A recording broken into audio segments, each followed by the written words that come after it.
아버지, 요양원에 들어가시는 게 어떨까요? 이 말 여러분은 언젠가 들을 수도 있는 말입니다. 아니면 이미 들으셨을지도 모릅니다. 그런데 이 질문 정말 이렇게 끝나야 하는 걸까요? 자식집 아니면 요양원 아니면 간병인. 정말 이 세 가지 말고는 방법이 없는 걸까요? 저는 오늘 단언합니다. 그건 틀린 선택지입니다. 노후는 맡기는 것이 아니라 직접 설계하는 것입니다. 그리고 이 이야기를 끝까지 들으시면 여러분의 생각은 반드시 바뀌게 될 겁니다. 여러분, 오늘도 조용한 시간 속에서 마음을 나눕니다. 어느 한 아버지의 이야기입니다. 이분은 평생을 가족을 위해 살았습니다. 부모를 모셨고 자식을 키웠고 한 가정을 책임졌습니다. 돈이 없어도 몸이 아파도 언제나 가족이 먼저였습니다.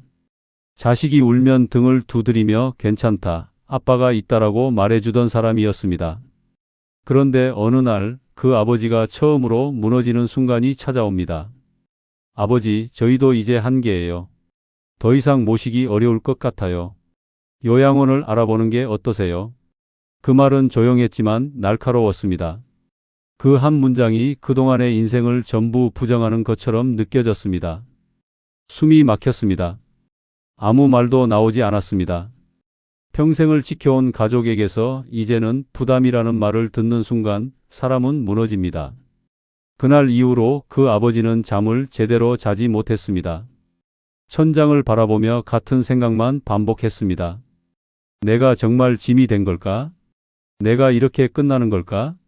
그 질문이 머릿속을 떠나지 않았습니다. 하지만 인정할 수 없었습니다. 그래서 선택한 것이 자식과 함께 사는 것이었습니다. 부모는 늙으면 자식이 모신다. 그렇게 믿어왔기 때문입니다. 큰아들 집으로 들어갔습니다. 처음에는 괜찮았습니다. 따뜻한 밥, 웃음소리, 손주들의 모습. 다시 가족 속으로 돌아온 것 같았습니다. 하지만 그 따뜻함은 오래가지 않았습니다. 아주 작은 균열이 시작되었습니다. 어느 날 저녁 식사 시간이었습니다.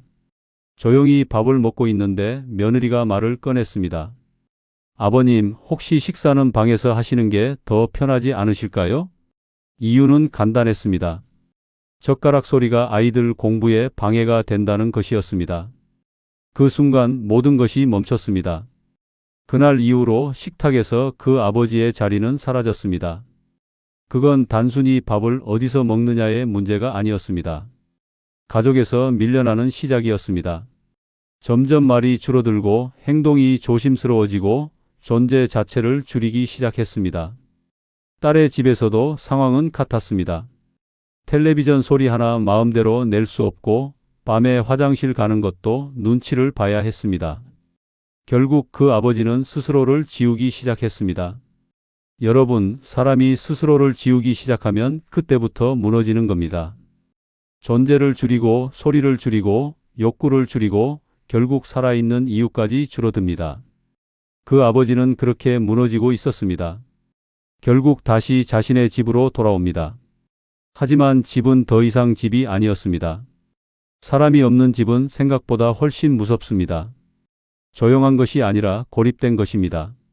그때부터 또 다른 공포가 시작됩니다. 혹시 내가 쓰러지면 어떡하지? 아무도 모르면 어떻게 되는 걸까? 이 질문이 밤마다 따라다녔습니다. 그래서 선택한 것이 간병인이었습니다. 한 달 450만 원. 큰 돈이었지만 안전을 위해서는 필요하다고 생각했습니다. 처음에는 좋았습니다. 친절했고 잘 챙겨주었습니다. 그런데 시간이 지나면서 관계가 바뀌기 시작합니다.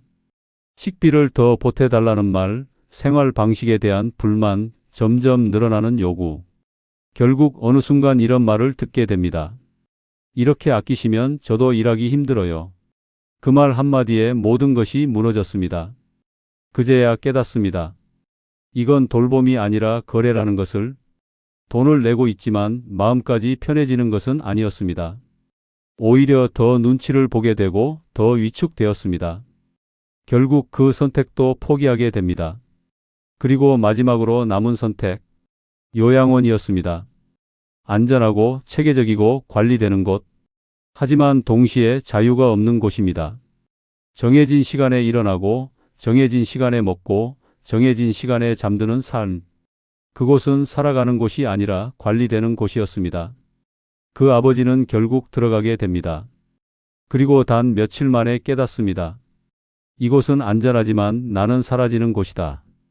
이름이 아니라 호실 번호로 불리고 선택이 아니라 지시에 따라 움직이고 삶이 아니라 일정에 맞춰 존재하는 곳. 결국 그 아버지는 그곳을 떠납니다. 그리고 완전히 벼랑 끝에 서게 됩니다. 자식집도 아니고 간병인도 아니고 요양원도 아니라면 나는 어디로 가야 하는가? 그때 처음으로 생각을 바꿉니다. 왜 나는 남이 정해놓은 길만 따라가려고 했을까? 그 질문이 인생을 바꿉니다. 그 아버지는 선택합니다. 새로운 방식을 만들기로. 먼저 집을 바꿉니다. 안전을 시스템으로 해결합니다. 낙상 감지, 자동 알림, 음성 제어. 사람 없이도 기본적인 안전이 유지되도록 환경을 바꿉니다. 하지만 진짜 변화는 그 다음이었습니다. 사람과의 연결 방식을 바꿉니다. 함께 사는 것이 아니라 함께 살아가는 구조를 만듭니다.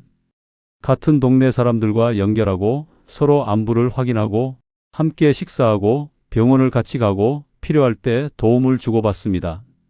이건 가족이 아닙니다. 하지만 가족보다 더 현실적인 관계입니다. 서로 부담이 없고 필요할 때 연결되는 구조.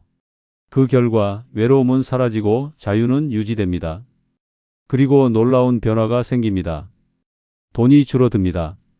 혼자 쓰던 비용보다 훨씬 적은 돈으로 더 나은 삶을 살게 됩니다.